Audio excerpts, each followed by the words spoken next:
안녕하세요. 반복되는 역사입니다.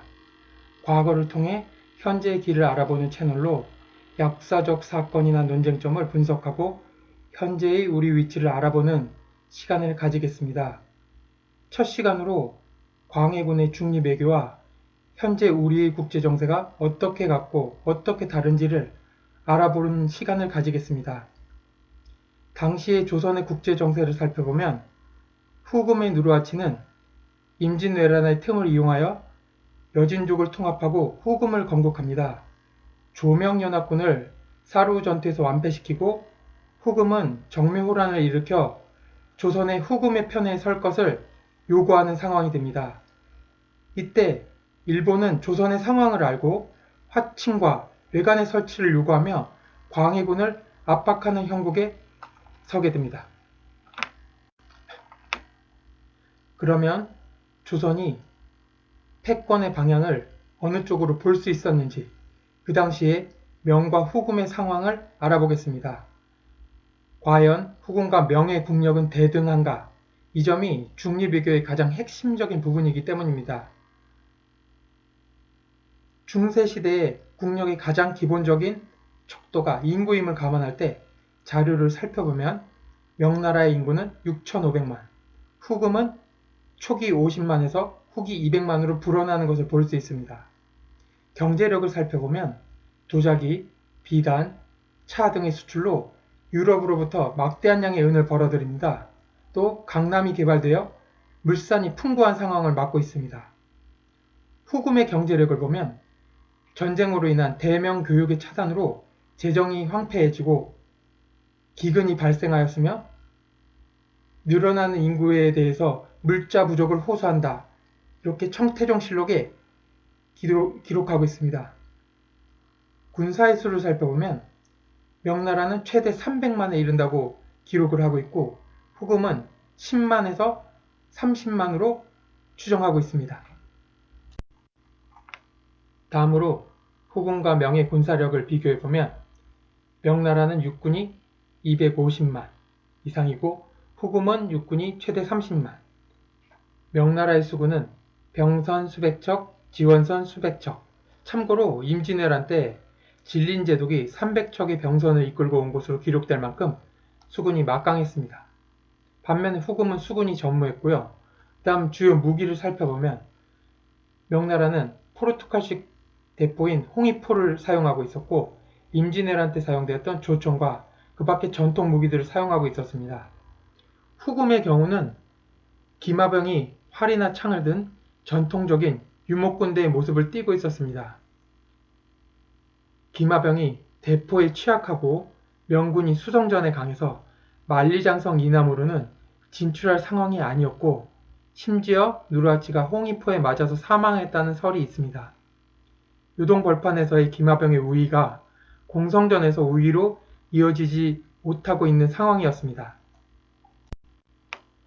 당시에 조선의 정세 판단을 살펴보면 조선왕조실록 광해군 일기에 광해군이 요동의 상황을 보고받고 대신들을 질책하는 내용이 나옵니다.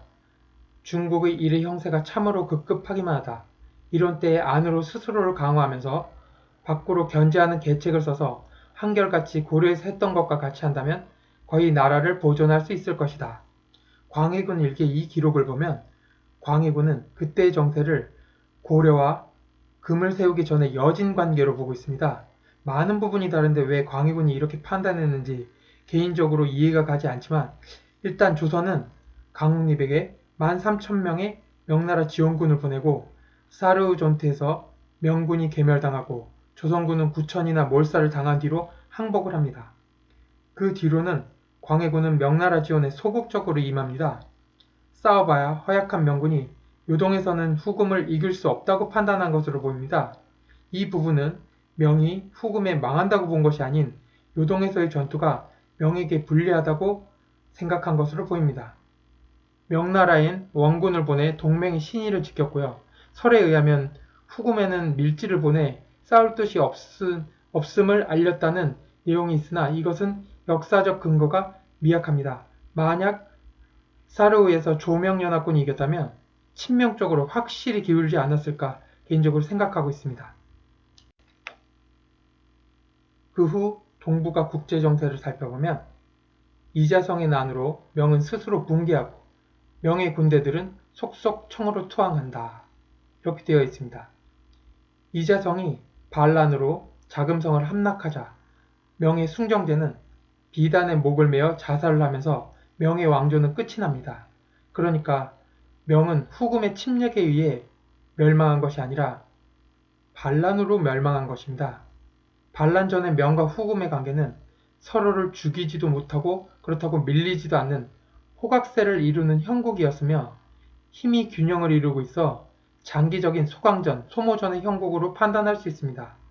왜 광해군이 중립이 아닌 듯 중립의 모습을 보였는지 이해할 수 있습니다. 그러면 현재로 돌아와 한국 주변의 두 강대국, 미중 정세에 대해서 알아보도록 하겠습니다. 미중의 경제력과 군사력을 비교해보면 2017년 자료에서 중국의 인구는 14억, 미국은 3억 2천만, 군비 지출은 중국이 1,500억 달러, 미국이 6,200억 달러, GDP는 중국이 12조 달러, 미국이 19조 달러, 1인당 GDP는 중국이 8,800불, 미국이 6만 불. 그 다음 미중 군사력을 비교해보면 미국이 잠수함이 72척, 중국이 66척, 미국이 항공모함이 11척, 중국이 1척. 전투기를 비교해보면 미국이 5,400대, 중국이 2,200대.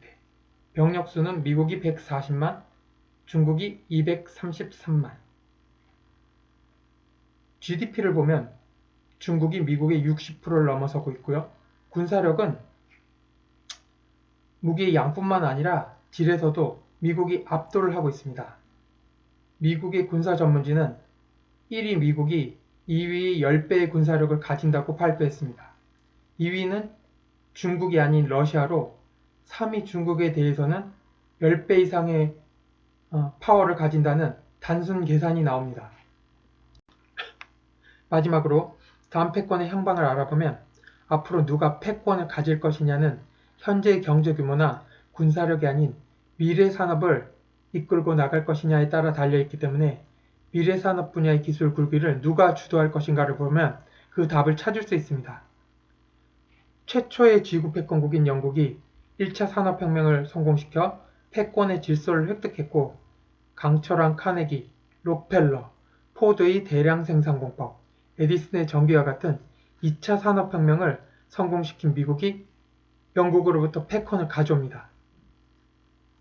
인터넷 산업, 닷컴이 주도한 3차 산업혁명 또한 미국이 선도를 했기 때문에 지금까지 패권을 유지하고 있습니다. 그럼 다음의 수십 년의 미래는 4차 산업혁명을 누가 선도하냐에 따라 달려 있습니다. AI, 3D 프린터, 자율주행, 전기차, 사물 인터넷 등 4차 산업혁명을 미국이 우선적으로 주도하는 지금 다음 패권이 누가 될지 어렵지 않게 짐작해 볼 수 있습니다. 신기술 개발과 혁신을 가능하게 하는 법률과 제도를 미국이 가지고 있고 첨단 원천 기술 또한 압도적인 점유율로 독점하고 있는 미국. 이것만으로도 누가 뒤에 수십 년을 선도할지 말하지 않아도 알 수 있습니다. 광해군 시대와 지금의 시대의 차이는 광해군 때는 승패를 알 수가 없었고 지금은 승패를 알 수 있다는 차이가 있습니다. 승패가 분명하다면 승자의 편에서 승전국의 지위를 누리는 것이 현명한 국제 정세일 것입니다. 다음 이 시간에는 중립을 지켜 실패한 외국과 조선의 역사를 알아보겠습니다. 감사합니다.